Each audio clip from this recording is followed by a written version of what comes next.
कहने भजे बारी मथे तो हो सिकता ते वरुते अब बिनु हरि भजन न भवतरी यह सिद्धांत गोस्वामी जी लिखते हैं कि भाई जल को मथने से कभी घी नहीं निकलता है, जीवन भर मथाने से मथोगे मगर पानी में कभी घी नहीं निकल सकता। और सिकता ते वरुते, सिकता मतलब रेत, रेत को पीसोगे घिसोगे तो कभी उसमें तेल निकल सकती है नहीं।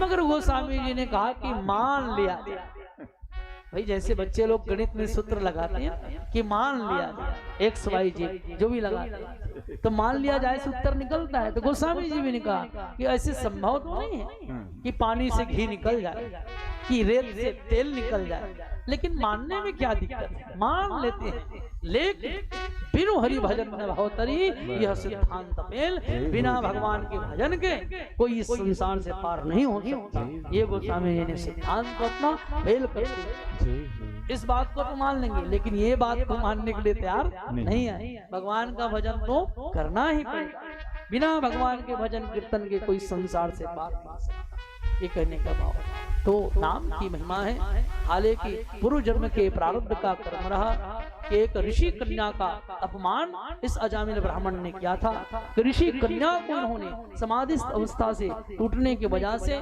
उस ऋषि कन्या को श्राप दे दिया था कि तुम क्षुद्र कर्म करने वाले स्त्री बन जाओगी अगले जन्म में। तो कन्या के पिता भी ऋषि थे, उन ऋषियों ने श्राप दिया कि तुमने हमारे पुत्री को इतनी बड़ी श्राप दिया है, इसलिए जाओ श्राप देते हैं कि तुम कर्मकांडी ब्राह्मण रहोगे, 4 वेद 6 शास्त्र 18 पुराण का तुम्हें ज्ञान रहेगा, मगर तुम भी जो है नाम नानष्ट सदाचारों दास्या संसर्ग दूषित, तुम भी क्षुद्र कर्म में लिप्त होकर के अपने सारे सदाचारता को नष्ट कर दोगे। और यही कारण है कि 88 वर्ष में ही यमदूत उन्हें ले जाने के लिए आ गए थे, क्योंकि महाराज अजामिल जी की बुद्धि जो है नष्ट हो गए थे केवल एक कर्म के कारण, और केवल दृष्टि गोचर हुआ था। वैसे तो शास्त्रों में ये वर्णन आया कि अजामिल ब्राह्मण जिस स्त्री के साथ रहा क्षुद्र कर्म में, उस स्त्री को ही अपने घर पे ले आया। और कृपा देखिए कि जिस स्त्री को उन्होंने घर पे लाया था वह स्त्री गर्भ की अवस्था में रही। कुछ महात्मा लोग अजामिल ब्राह्मण के यहाँ रुकने के लिए आए, रात्रि में रुके, उस स्त्री ने भोजन प्रसाद इन ऋषि महात्माओं को प्रदान कराया।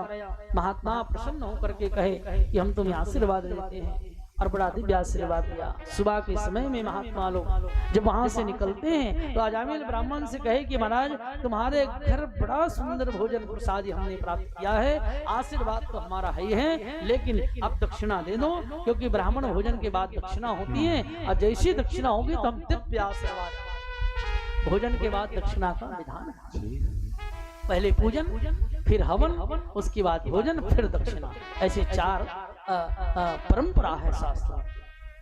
तो अजामिल की बुद्धि तो भ्रष्ट हो गया था। अजामिल ने कहा कि देखो किसी ऋषि ब्राह्मण देवता को मैं नहीं मानता, ना ही मैं कोई एक छलाम दक्षिणा देने वाला। महात्मा लोग जान गए कि ब्राह्मण की बुद्धि भ्रष्ट हो गया है, और सभी वहां के महात्मा त्रिकालदर्शी थे। उन त्रिकालदर्शियों ने उनकी पत्नी से उस समय कहा कि देखो बेटा, ये तुम्हारे स्वामी अजामिल अपनी संपूर्ण बुद्धि को नष्ट कर लिया है केवल एक क्षुद्र कर्म के कारण। तुम बड़े बुद्धिजीवी लग रहे हो, तुम्हारे अभी गर्भ में एक शिशु पल रहा है, हम अभी से बता सकते हैं कि तुम्हारे ये जो गर्भ से संतान का जन्म होगा वह बालक ही होगा, और इसलिए अगर उस बालक का जन्म हो जाए तो तुम उसका नाम नारायण रख देना, और नारायण रखोगे वही हमारी दक्षिणा है। ऐसा कहते हुए जाओ आशीर्वाद करके निकल गया। महात्माओं की आशीर्वाद लगी कि महात्माओं के कहने के कारण ही उस स्त्री ने अपने इस छोटे पुत्र का नाम नारायण रखा, और आज उसी नारायण के नाम से अजामिल का उद्धार। बोली नारायण भगवान की जय। तेरी मंद मंद मुस्कनिया, तेरी मंद मंद मुस्कनिया पे बलिहार चारे, बलिहार चारे, बलिहार चारे, बलिहार चारे, तेरी मंद मंद मुस्कानियाँ, तेरी मंद मंद मुस्कानियाँ पे बलिहार सारे बलिहार सांवरे, बलिहार सावरे, बलिहार सावरे।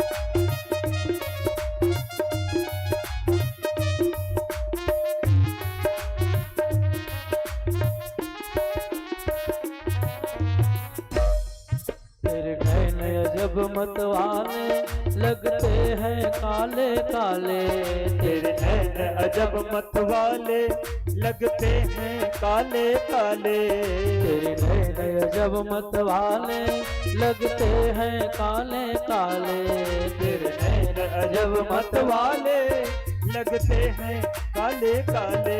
तेरे तिरछी तेरे तिरछी सी चितवनिया, तेरे तिरछी सी चितवनिया पे बलिहार सावरे, बलिहार सावरे, बलिहार सावरे, बलिहार सावरे।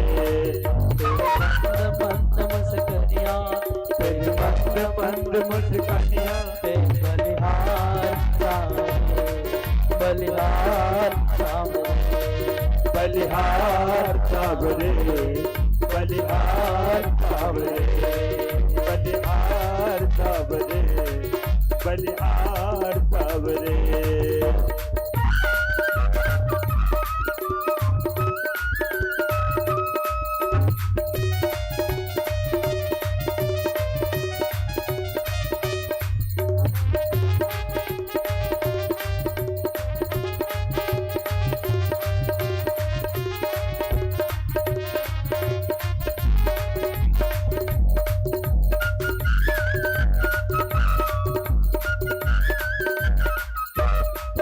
और देखो श्री ठाकुर जी की विग्रह यहाँ पर विराजित हैं। भगवान के स्वरूप का आप दर्शन कीजिए।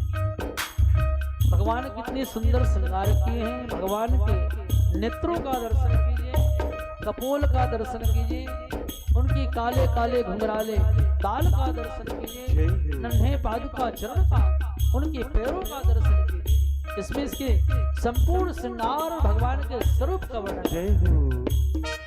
तेरे बाल बड़े घुंघराले बादल हो काले काले, तेरे बाल बड़े घुंघराले बादल हो काले काले, तेरे बाल बड़े घुंघराले बादल हो काले काले, तेरे बाल बड़े घुंघराले बादल हो काले काले। तेरी मोर देखो तेरी मोर राधे, तेरी मोर मुकुट लटकनिया, तेरी मोर मुकुट लटकनिया पे बलिहार सावरे, बलिहार सावरे, बलिहार सावरे, बलिहार सावरे। तेरी मंद मंद मुस्कानिया, तेरी मंद मंद मुस्कानिया पे बलिहार सावरे, बलिहार सावरे, बलिहार सावरे, बलिहार सावरे, बलिहार सावरे, बलिहार सावरे। जय बाल कृष्ण लाल की जय हो। तो ये भगवान है।